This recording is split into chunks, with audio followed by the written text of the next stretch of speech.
வணக்கம் நேயர்களே. வெற்றி படிக்கட்டில் சந்திப்பதில் மற்றற்ற மகிழ்ச்சி.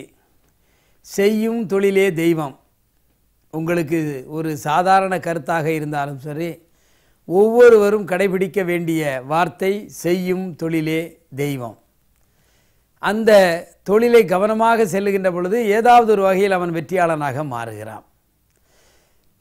தர்மத்தின் வாழ்வுதனை சூதுகவும் தர்மம் மறுபடியும் வெல்லும் என்று சொல்லுவார்கள்.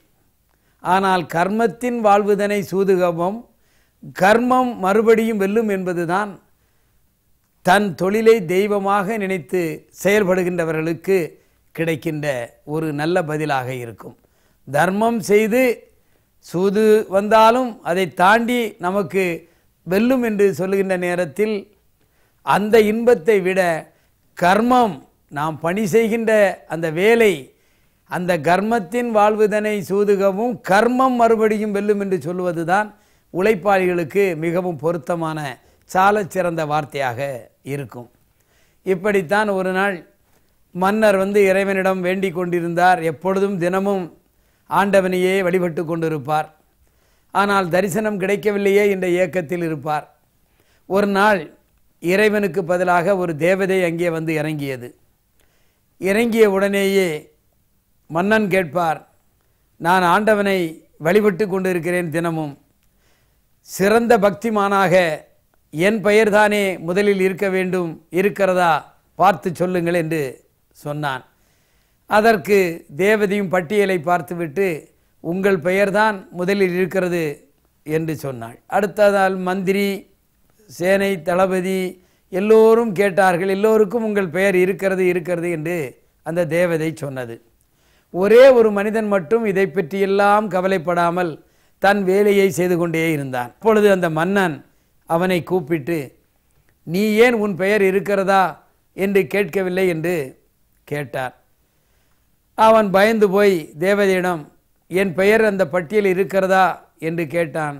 அதற்கு தேவதை உன் பெயர் அந்த பட்டியலில் இல்லை என்று சொல்லிவிட்டு மீண்டும் ஒரு பட்டியலோடு வருவேன் என்று அது பறந்து போய்விட்டது. அடுத்த நாள் மீண்டும் வந்தது.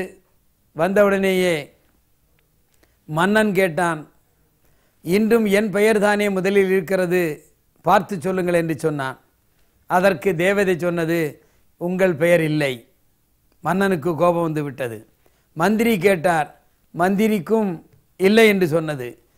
தளபதி கேட்டார், அவருக்கும் இல்லை என்று சொன்னது. அங்கே ஜோதிடர் இருந்தார், அவருக்கும் இல்லை என்று சொன்னது.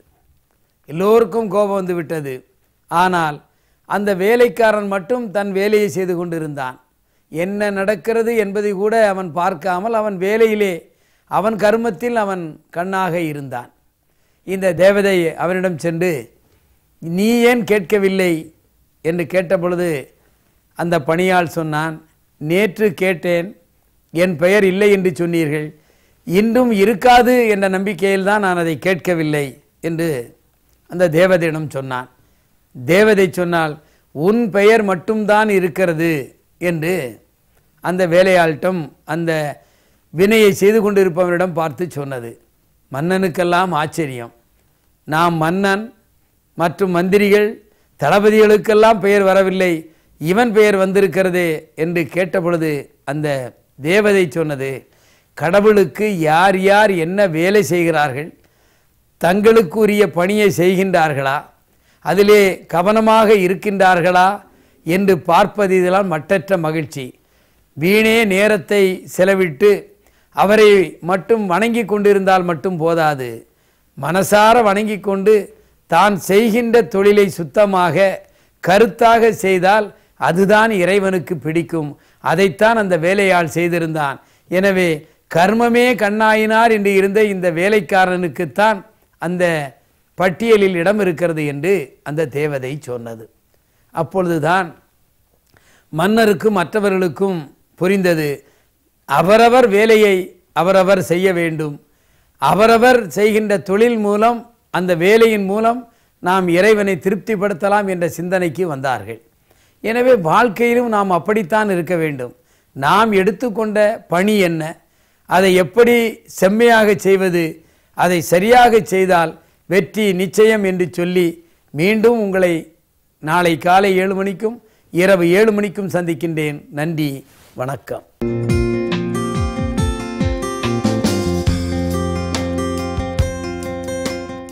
வெற்றி படிக்கட்டு புத்தகம் அனைத்து வசந்தன் கோ கிளைகளிலும் கிடைக்கும். ரூபாய் 150 மட்டுமே.